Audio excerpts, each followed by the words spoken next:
Évaluer la mission en exécution de la lutte contre les violences sexuelles en République démocratique du Congo, précisément au Nord Kivu, c'est l'essentiel de la mission qu'effectue depuis ce mardi 13 juin à Goma la secrétaire générale adjointe des Nations Unies en charge de la lutte contre les violences sexuelles, accompagnée de Chantal Yeloumulop, conseillère spéciale du chef de l'État en charge de la jeunesse, lutte contre les violences faites aux femmes. Madame Ramila Paten appelle le gouvernement à assumer ses responsabilités dans la lutte contre les violences faites aux femmes. Elle a promis l'accompagnement de la MONUSCO dans cette lutte. Ramila Paten et Chantal Yeloumulop ont échangé avec le gouverneur qui n'a pas manqué à promettre son soutien dans cette lutte.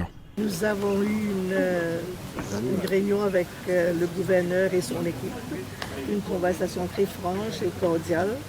J'ai situé le contexte de ma visite au nord du Kivu, dans le contexte de cette recrudescence des cas de violence sexuelle, ici surtout dans les camps de déplacés et autour des camps de déplacés.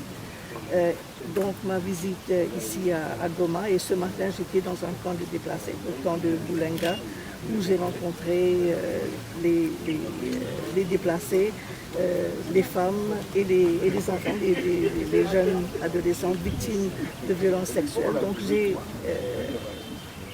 parvenu au gouverneur mes préoccupations et l'importance de l'État d'assumer ses responsabilités à protéger les civils et surtout à sécuriser ces camps de déplacés. Il y a tous les acteurs humanitaires qui sont déjà sur place.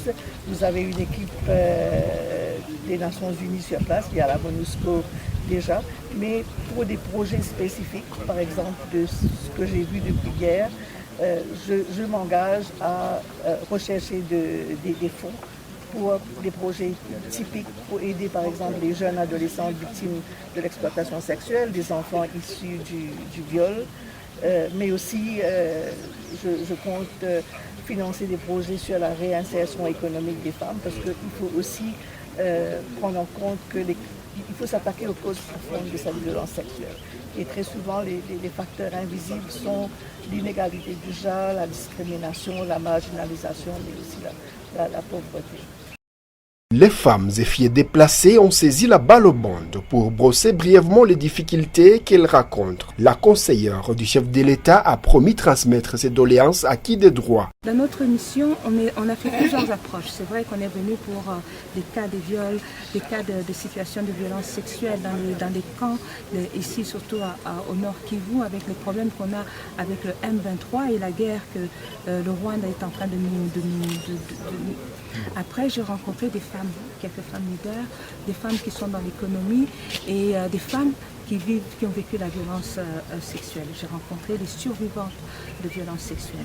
Dans le mandat que j'ai, c'est vrai que je dois travailler avec les survivantes de violences sexuelles, mais j'ai aussi travaillé sur les enfants qui sont nés de viol. Mais on travaille aussi avec la 2250 qui est paix et sécurité pour les jeunes.